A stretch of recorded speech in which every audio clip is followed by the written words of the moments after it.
Very good afternoon to all of you. Thank you for joining us for this weekly media briefing. Before we begin, I have a small announcement, and then we'll move on to a few questions.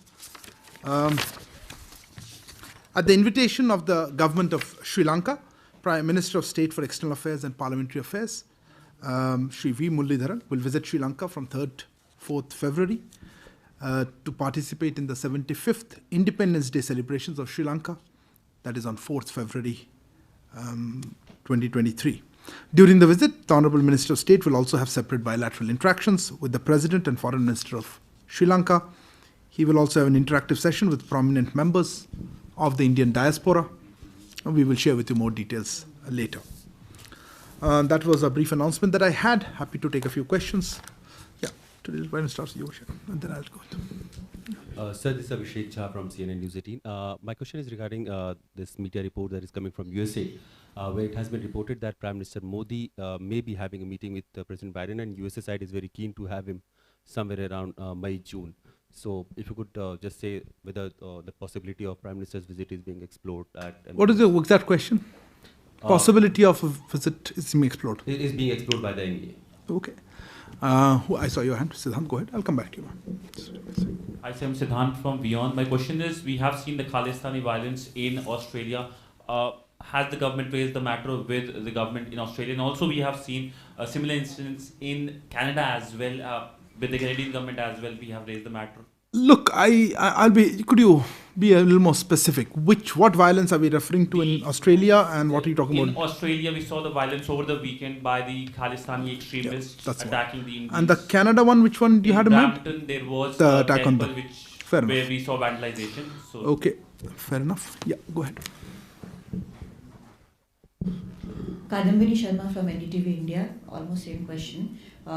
जो वहाँ पर Australia में हमारे जो high commissioner हैं उन्होंने मुलाकात की प्रीमियर से विक्टोरिया में और मंदिर भी गए, लेकिन क्या ऑस्ट्रेलिया की तरफ से किसी सख्त कार्रवाई की का आश्वासन मिला है इस सड़क पर हुए इस झड़प में जिसमें 2 लोग घायल भी हुए हैं?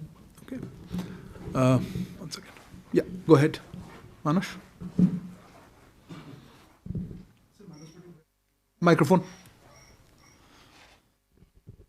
Manas from PTI.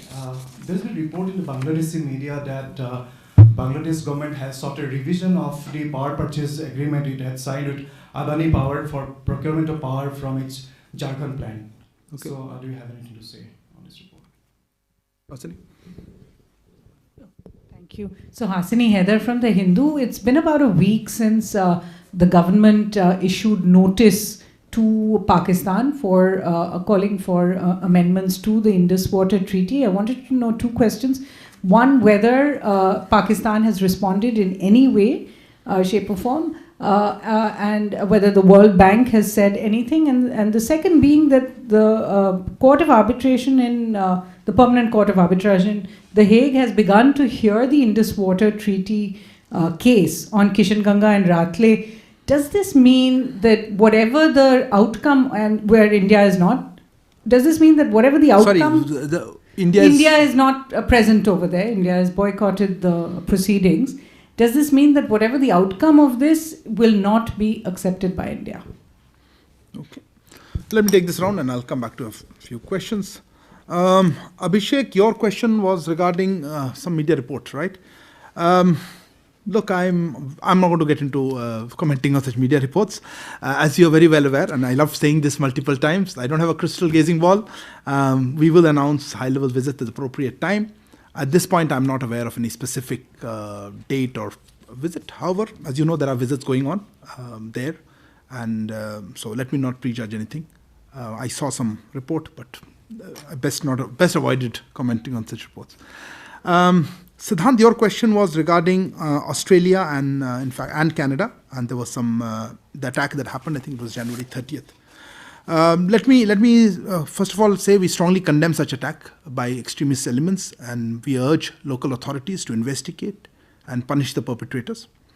We have been repeatedly taking up with the Australian authorities our concerns about actions by such elements, including those that are proscribed terrorist organizations, in fact. We have also conveyed our firm rejection of the so-called Khalistan referendum and the politically motivated exercises by extremist elements. You had a specific query about it's been taken up with the Australian authorities. As I mentioned, we have been taking up. We have requested Australia to ensure the safety and security of members of the Indian community and their properties, and to not allow the use of Australian territory for activities that would be detrimental to Indian territorial integrity, security, and national interests of India. We have, in this regard, noted the comments by some Australian leaders condemning the violence in Melbourne, and we will continue to take up this issue with the Australian authorities. In Canada, you had mentioned about a Canada incident. In that context, you would have seen the comments, I think, by the Canadian foreign minister denouncing the vandalism. We reaffirm this position strongly, and we, of course, condemn such acts of vandalization. So that's broadly what I wanted to say. आपने पूछा हिंदी में. देखिए, जो Australia में अभी जो incident के बारे में जिक्र कर रहे थे, ऐसे एक्सट्रीमिस्ट एलिमेंट्स द्वारा ऐसे हमलों को हम स्ट्रांगली कंडेम करते हैं, और जो ऑस्ट्रेलियन जो अथॉरिटीज़ हैं उनके अपराधियों की जांच करने के लिए और उनके ऊपर कार्रवाई करने के लिए हम आग्रह करते रहते हैं, किया भी है. जैसे ऐसे प्रतिबंधित आतंकवादी संगठन सहित ऐसे तत्व द्वारा ऐसे जाने वाली कार्रवाई के बारे में अपनी चिंताओं को बार बार हमने ऑस्ट्रेलियन अथॉरिटीज़ या अधिकारियों के सामने उठाया है. ये तथाकथित खालिस्तान रेफरेंडम की जो जिक्र किया था और एक्सट्रीमिस्ट एलिमेंट्स द्वारा राजनीतिक रूप में ऐसे जो एक्सरसाइज या एक्शन लेते हैं, इस पर हमारी दृढ़ अस्वीकृति को भी हमने अवगत कराया है ऑस्ट्रेलिया के अथॉरिटीज़ को. हमने उनको कहा है कि भारतीय समुदाय के सदस्य और उनकी संपत्ति की सुरक्षा सुनिश्चित करने के लिए और भारत के क्षेत्रीय अखंडता, सुरक्षा और राष्ट्र हित के लिए हानिकारक गतिविधियों के लिए ऑस्ट्रेलिया क्षेत्र के उपयोग का अनुमति नहीं देने का अनुरोध भी किया है. इस जो इंसिडेंट हुआ मेलबर्न में, हमने इस इंसिडेंट की निंदा करने वाले ऑस्ट्रेलिया नेताओं की टिप्पणी पर भी हमने गौर किया है. हमने देखा है कि कुछ लीडर्स ने ऐसे टिप्पणी किया है कि उन्होंने इसको खंडन किया है ऐसे एक्ट्स का. कनाडा का भी एक प्रश्न था कि हमने उस बारे में कनाडा के विदेश मंत्री ने एक ट्वीट अपने कमेंट्स दिए हैं जिसमें उन्होंने निंदा की है. हम ऐसे ये जो स्टेटमेंट है उनका जो पक्ष है, इस स्थिति की पुष्टि करते हैं और ऐसे वैंडलाइजेशन या अटैक्स के बारे में हम बड़ी निंदा करते हैं. कादम्बनी, आई थिंक दैट आपकी जो प्रश्न था इसका आंसर उसी में है. मैं ये कहना चाहता था कि हाँ, हमारे जो उच्चायोग हैं वहाँ वो मिले थे वहाँ के प्रीमियर जो ऑस्ट्रेलिया के प्रोविंस के प्रीमियर हैं, और ये बात उठाई गई उनमें कि आप इसमें, उन्होंने अपने ट्वीट भी किया है उनके इस मीटिंग के बारे में, जिसमें उन्होंने कहा था कि उन्होंने कड़ी शब्दों में इस इंसिडेंट को और जनरली ये जो कुछ एक्सट्रीमिस्ट हैं और जो सो कॉल्ड खालिस्तान रेफरेंडम के बारे में एक्शन ले रहे हैं, उसके अगेंस्ट में एक्शन लेने के लिए हमने रिक्वेस्ट किया है. और मैंने जैसे कहा, हमने देखा है कि कुछ ऑस्ट्रेलियन लीडर्स ने इसका कंडेमनेशन भी रखा है और निंदा की है. Manas, I don't have anything on that. As you clearly said, this was I understand you're referring to a deal between the sovereign government and an Indian company. I am not aware of the deal. I don't even think we are involved in this. Suhasini, let me clarify on your question. This was regarding the Indus Water Treaty. Last week, as you said, we have issued, or rather our Indus Commissioner, India's Indus Commissioner for Indus Waters, Commissioner for Indus Waters, issued a notice on 25th of January for the modification of the Indus Water Treaty of 1960 to his Pakistani counterpart. This notice was issued with the intent to provide Pakistan an opportunity to enter into government-to-government negotiations to rectify ongoing material breach of the treaty. We have called upon Pakistan to notify a suitable date for the commencement of interstate bilateral negotiations under Article 12.3 of the treaty within 90 days. I am not aware of a response from Pakistan as yet. I also don't know I'm not aware of any response or comment by the World Bank. In any case, our notification by the Indus Commissioner was to his Pakistani counterpart, not to the World Bank. I would not speculate. You had asked me on the Court of Arbitration. That's a legal process. I would not speculate as to our position or the exact modality or approach. You are right. We are not involved or participating in that process. But further steps, I would not like to prejudge at this stage. Next round of question. कौन C part? आपने तो पूछे नहीं.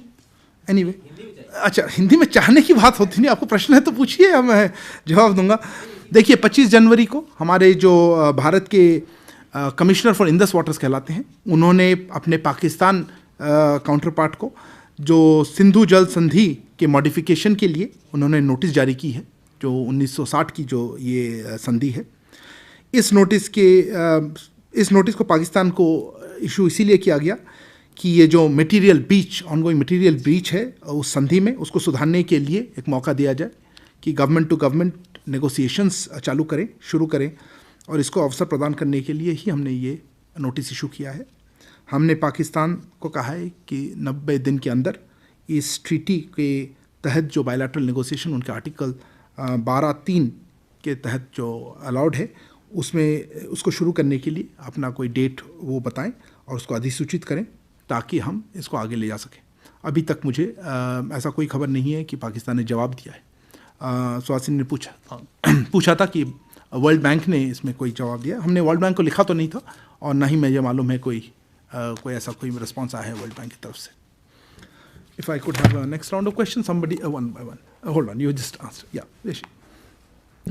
This is Yeshi Seri from the New Indian Express. India had sent an invite to Pakistan for attending the SCO Foreign Ministers meet. Any response from them? And what's the update on the 8 naval officers? It's been 6 months, 6 bail pleas have been rejected. That's the second question, but anyway. Okay. Okay, I saw. Yeah, please. Sorry, whose hand was up? Yes, sir. Please, before you. Yeah, go ahead. Sir, Shailesh from National Defense, sir.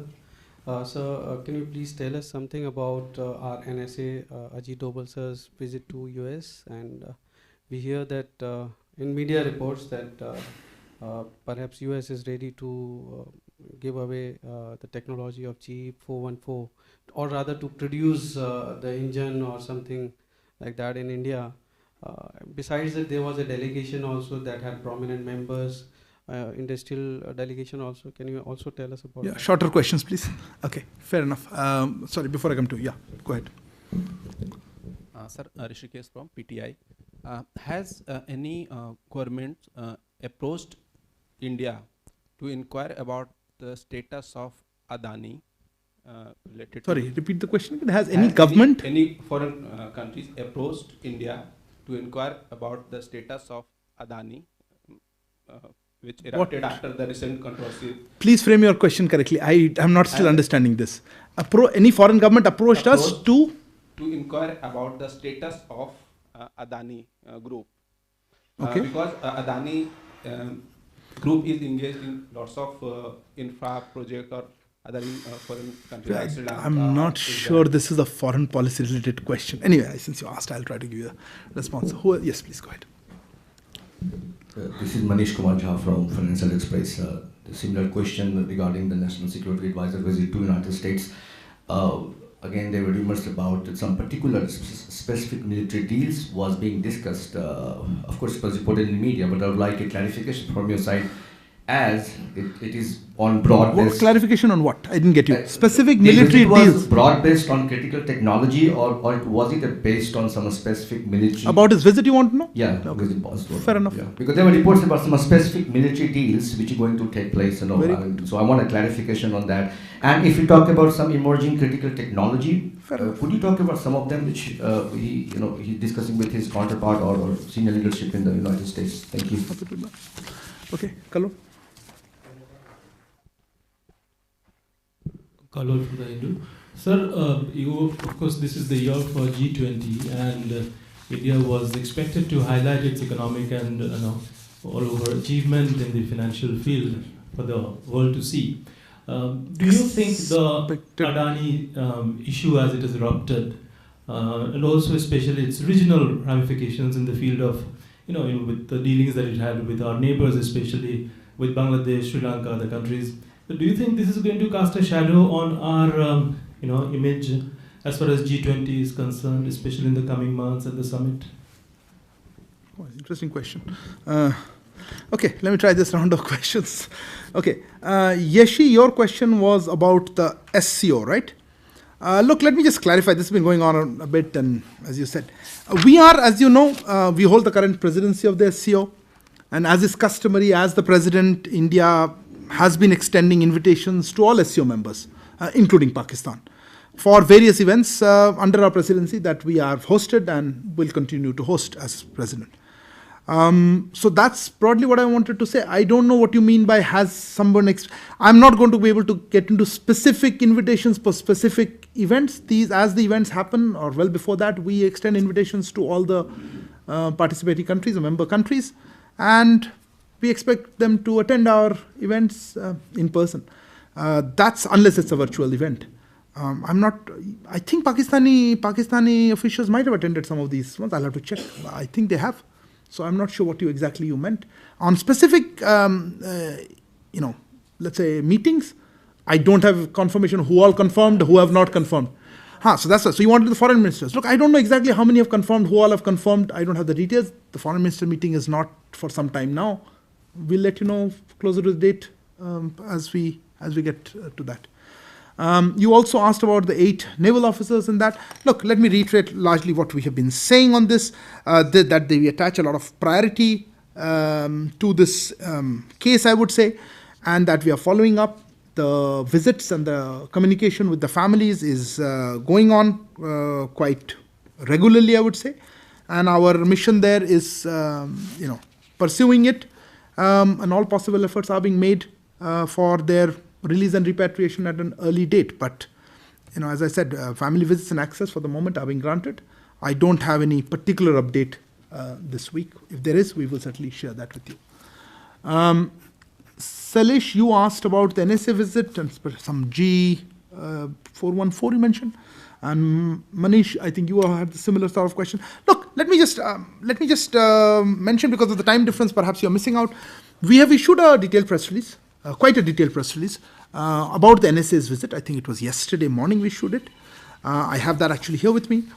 I would also draw your attention to a very detailed fact sheet that the United States government has issued on that.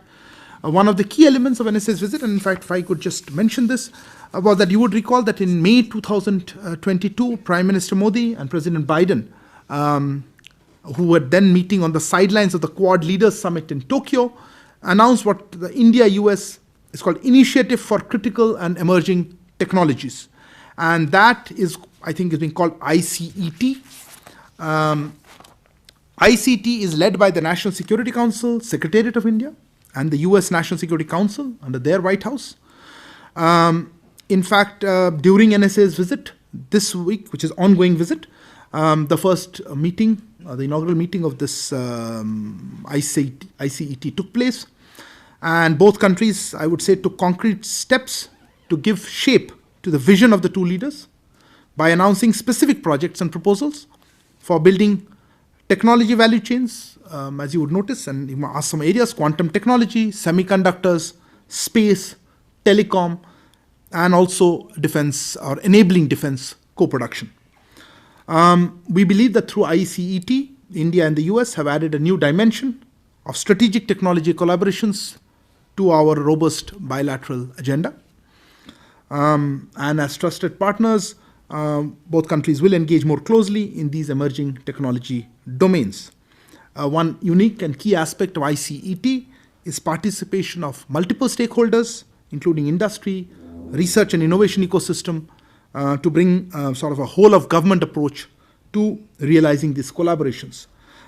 If you want more details, I would urge you to look at those the press release that we have issued, as well as the fact sheet that the American side has issued. Insofar as specific defense deals are concerned, look, I would be hesitant to comment on it. Anything that's not, the visit is still ongoing, but I noticed that under the Defense Innovation and Technology Cooperation fact sheet issued by the US side, it says that the US side says that we have received an application from General Electric to jointly produce jet engines that could power jet aircraft operated and produced indigenously by India. The United States commits to an expeditious review of this application. I don't think we should go beyond that. What has been said, that should answer your question also. Rishikesh, you had mentioned about whether foreign governments have approached India about status of Adani Group, something like that.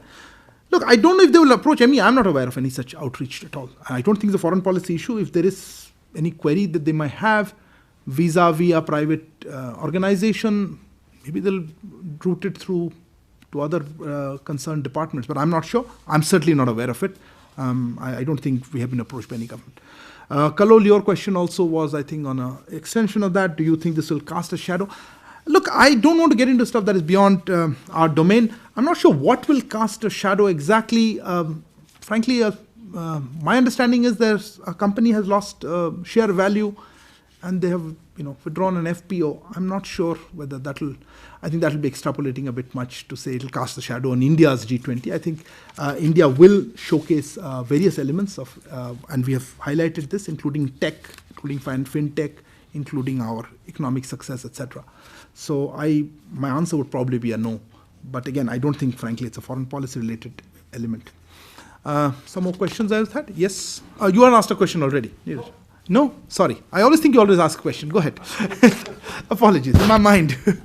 Go ahead. Sir Madhurendra news nation से बताइए. मेरा सवाल है कि शालिग्राम का जो पत्थर है दरअसल वो नेपाल से भारत लाया गया है जी. और अयोध्या पहुंच चुका है. इस पत्थर से भगवान राम की प्रतिमा बनेगी राम मंदिर में. इस घटना से आपको लगता है कि भारत और नेपाल के संबंधों को और मजबूती मिलेगी, खासतौर पर पीपल टू पीपल रिलेशन? और बैकग्राउंड में जानना चाहूँगा क्या इसको लेकर भारत और बैकग्राउंड में जानना चाहते हैं आप? बैकग्राउंड भी जानना चाहता हूँ कि भारत और नेपाल के बीच किस तरह की बातचीत हुई दरअसल, जिसके बाद शालिग्राम की इस पत्थर को भारत लाने में जो है वो भारत. अच्छा ठीक है, पूछा तो मैं उत्तर दे ही दूंगा.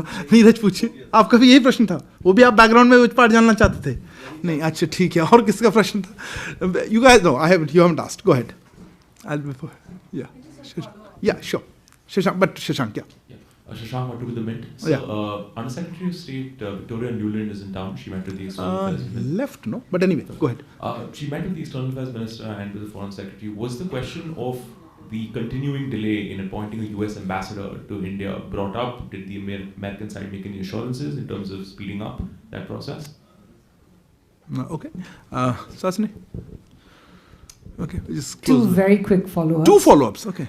One on the Indus Water Treaty. The fact is that the arbitration court going ahead is an indication that the World Bank has actually not accepted India's view that there should be a graded mechanism, that it should be a step-by-step process. Have you protested in any way with what seems to be the World Bank taking Pakistan's side on the issue of which mechanism should go forward now for dispute resolution? Is this an issue between India and the World Bank? The second follow-up is to Kalol's question. You said this was not, to Manish's question on Bangladesh and the Adani Group. The project to buy electricity for Bangladesh from the Goda power plant in Jharkhand is very much something that is part of foreign policy. When Prime Minister Sheikh Hasina visits India, it is something that is discussed in the MEA as well as a symbol of India-Bangladesh friendship and cooperation. So when it emerges that Bangladesh has asked the Adani Group to revise its coal prices, or it will not be buying this, it puts the entire project in jeopardy. So we would be grateful for a comment, particularly as the Bangladesh minister, according to this report, the Bangladesh minister came to India and discussed this as well. Okay, no further questions, thanks. Okay, let me end with this one. देखिए, मैं आपका जो सवाल था मंत्री जी, मुझे मालूम नहीं कैसे उत्तर देना चाहिए, क्योंकि मुझे नहीं मालूम कि दोनों सरकारों के बीच में इस पे बात हुई थी या नहीं. मुझे ऐसा कोई इन्फॉर्मेशन नहीं है. हमारे बीच में संबंध जैसे जानते हैं दोनों देशों में, दोनों के सिविलाइजेशनल जो संबंध है, रिलीजियस संबंध है, सेंचुरीज ओल्ड सिविल, उसमें वो हैं और रहेंगे. और इसमें सरकारों का क्या रोल है मुझे नहीं मालूम, तो इसीलिए मैं इसमें कुछ कह नहीं पाऊँगा. Shailesh, Shashank, you asked about Undersecretary Victoria Nuland's visit. Look, we had issued, as I said, a press release on that. I think she has since left. I could be mistaken. I thought she had left Delhi, certainly, and then one yesterday. But as regards the issue of appointing a US ambassador, no, I don't know why we should take it up at all. I don't think it was taken up by our side, and obviously the issue of assurances does not come up. I think we have made our position quite clear on this. We would welcome US ambassador here, but that's their choice. So, Hasini, your two follow-up questions. Look, you prefaced it with something that I, at the outset, let me clarify, I'm not able to characterize that as my comments at all. So those are your comments. I'm not saying that. Whether the World Bank has accepted it or not is your interpretation. This is a pretty complicated legal issue, and I would not be the right person to comment on it or prejudge it at this stage. You've asked whether we have protested. Look, the World Bank itself, 5 years, 6 years ago, more, at the time, acknowledged the problem of having two parallel processes. Our interpretation and assessment is that this is not in consonance with the provisions of the treaty. And hence, we have been talking about a graded approach, as you correctly mentioned. I don't think that our position has changed at all on this. I don't know whether the World Bank has changed its position. You are making an assumption based on their action here that they have. This is open to interpretation. They have, I saw that. You've been saying that. That was a statement made in October when they were going ahead. They made a comment, I think, earlier in the year, last year, when they said, look, both sides have asked for this, so we are going ahead. I don't think they are in a position to interpret the treaty for us. I think it's a treaty between our two countries. And our assessment of that treaty, interpretation of the treaty, is that there is a graded approach. So I would leave it at that. And we have a legal process or let's say a treaty process now with Pakistan on notice of modification. And on the COA, I've already conveyed our views. Regarding the other issue which you're talking about, which was a follow-up to, was it Manish's question? Anyway, Manish, you had asked that? Look, let me make a larger point here. Perhaps you're missing individual cases with policy. We do think that greater economic integration, connectivity with our neighbors assists our process of development. We have been talking about our neighbors benefiting from the economic growth of India. We have tried to make it easier for connectivity, be it physical or energy or power transmission or any of those or even waterways. This is a part of our larger strategy of neighborhood first. And under that, we of course would like to see greater economic interconnection, integration of projects, investments, Indian. But if a certain project is not working for financial or economic reasons, I don't think that's a reflection on the relationship. And we will continue with our efforts to see how we can bring our two countries closer together through greater economic investment and trade linkages. Okay, thank you very much for joining us today. See you next week.